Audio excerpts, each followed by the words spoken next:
vamos falar sobre os tipos de cocô.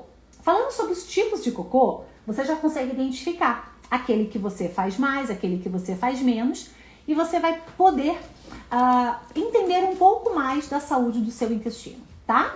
Então aqui, ó, nós temos escala Bristol 1, que é esse cocô que eu falo, que é cocô em forma de cabrito, né? Ou aqui em Curitiba, para quem é aqui do sul, tem muita capivara.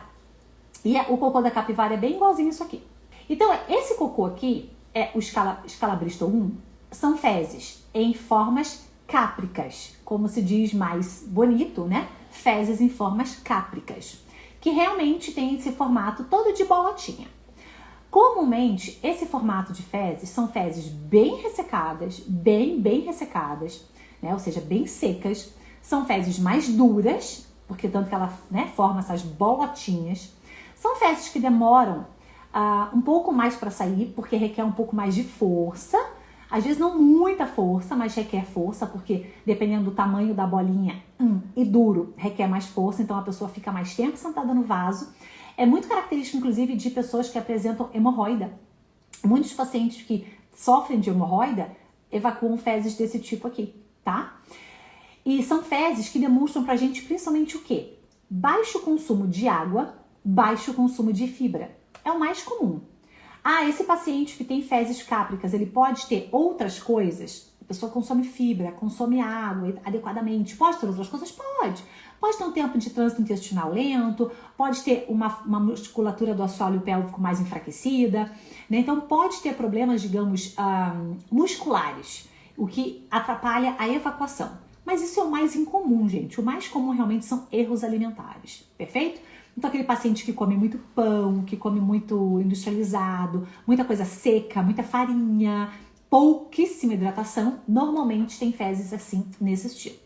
E o que acontece? Fezes assim desse estilo, fezes do tipo 1, escala Bristol 1, bem cápricas, são fezes que ficam mais tempo dentro do intestino, porque elas são mais secas, então elas demoram mais para sair. Entenda que quanto mais seco tá o cocô, mais demorado vai ser para sair, mais difícil vai ser esse processo de evacuação. Quanto mais tempo esse material fecal fica dentro do intestino, maior a chance desse material fecal fermentar mais, ou seja, isso vai fomentar mais problemas. E um dos problemas mais clássicos é o que a gente chama de desbiose intestinal, que é o desequilíbrio da microbiota intestinal. A desbiose intestinal, que é o desequilíbrio da microbiota intestinal.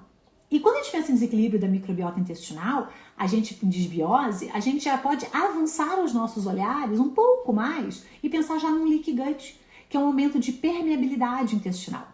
E aí o que acontece? Fezes desse tipo, eu vou depois já explicar os outros, não vai ser tão demorado assim. Esse aqui tem bastante coisa que serve para os outros tipos de fezes também.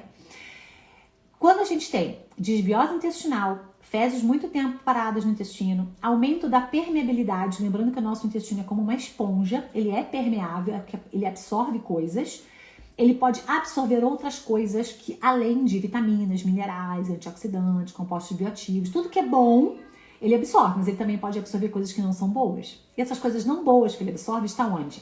Aqui, nas fezes, está no cocô.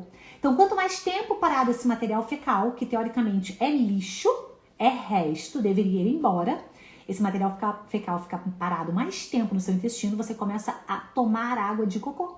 Você tomaria água de cocô? Escreve para mim nos comentários. Você pegaria um copo assim e